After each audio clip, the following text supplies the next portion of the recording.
Bom dia, você que nos acompanha nessa final de corrida com o livro de Provérbios. Seja muito bem-vindo conosco hoje. Hoje já o capítulo 28, vamos até o capítulo 31 de Provérbios, então estamos realmente concluindo, faltando apenas mais 3 dias para concluirmos o livro de Provérbios. Tem sido uma alegria, uma grata satisfação, a caminhada e as reflexões diárias desse livro. Hoje o capítulo 28, apenas um versículo, versículo 13, quando ele diz assim, no livro de Provérbios 28, 13, uma palavra que eu recomendo a leitura de todo o capítulo. Ele diz no versículo 13, quem esconde os seus pecados não prospera, mas quem os confessa e os abandona, encontra misericórdia.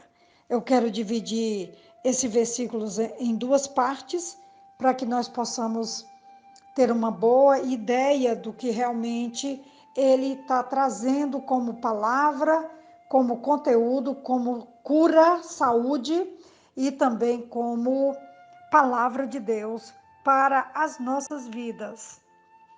A confissão, durante tantos séculos, ela acabou sendo uma dinâmica espiritual que foi se perdendo ao longo da caminhada da igreja cristã.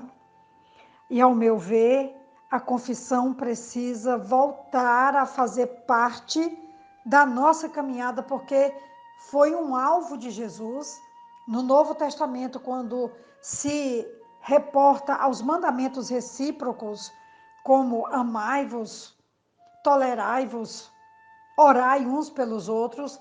Há também uma recomendação maravilhosa em Tiago para a confissão uns aos outros, no capítulo 5, no versículo 16, quando ele diz assim: portanto, confessem os seus pecados uns aos outros e orem uns pelos outros para que vocês sejam curados.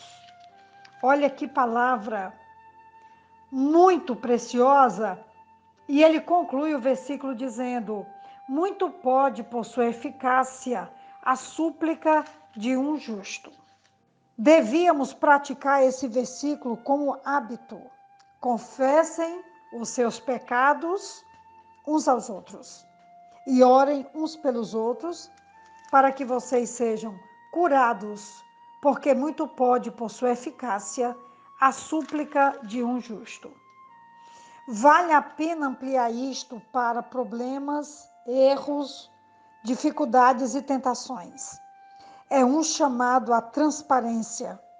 Essa é uma das promessas mais poderosas da Bíblia, mas também uma das mais ignoradas, numa reação exagerada à confissão praticada em outras religiões e uma entrega doentia à autossuficiência e ao individualismo.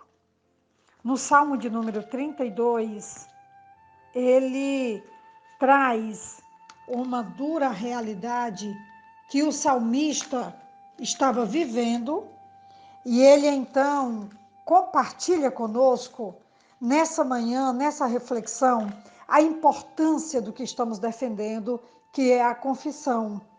No capítulo 32 de Salmos, ele diz: bem-aventurado aquele cuja transgressão é perdoada, cujo pecado é coberto.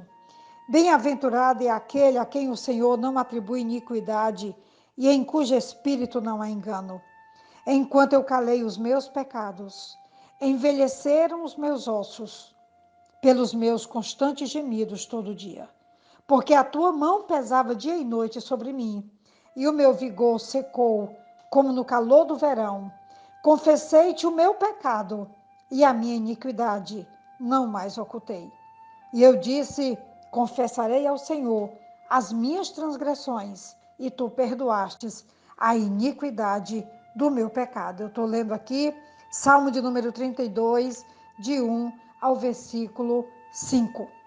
Olha que recomendação maravilhosa, quando ele nos conclama a mantermos essa dinâmica espiritual, esse hábito espiritual de podermos confessar os nossos pecados, as nossas transgressões, as nossas tentações, as nossas quedas, as nossas fragilidades uns aos outros e orarmos uns pelos outros para sermos curados. Essa é a recomendação. O versículo do Provérbios 28:13, ele diz que quem esconde os seus pecados não prospera, mas quem os confessa e os abandona alcança misericórdia. A palavra misericórdia é apiedar-se, tratar com cuidado. A palavra se reserva especialmente para o assunto de acudir os aflitos, os pobres e os fracos e mostrar a graça de Deus aos homens pecadores.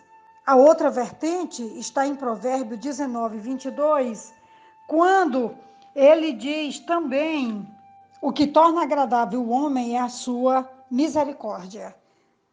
E nós sabemos que quem confessa o seu pecado e abandona, alcança misericórdia. E orando uns pelos outros, nós seremos curados. Quanta dinâmica extraordinária no combate ao pecado e à restauração completa da nossa saúde.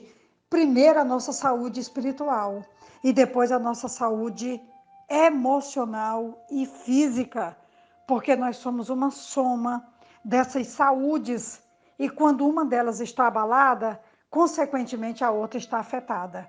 E o versículo é certeiro quando ele diz: quem confessa os seus pecados e os abandona, alcança misericórdia. E eu quero deixar aqui nessa manhã esse desafio para nós, restaurarmos na comunhão dos santos esse hábito de podermos conversarmos sobre nossas fragilidades, encontrarmos um ambiente de apoio, de graça, de misericórdia e nos apoiarmos mutuamente e orarmos uns pelos outros para alcançarmos cura, porque a oração de um justo é eficaz no combate dessas doenças. Que Deus nos abençoe e que Ele nos restaure por completo. Quem vos fala é a pastora Betinha, da Igreja Batista Esperança. E eu deixo aqui uma ótima sugestão para essa manhã, para a glória de Deus. Amém.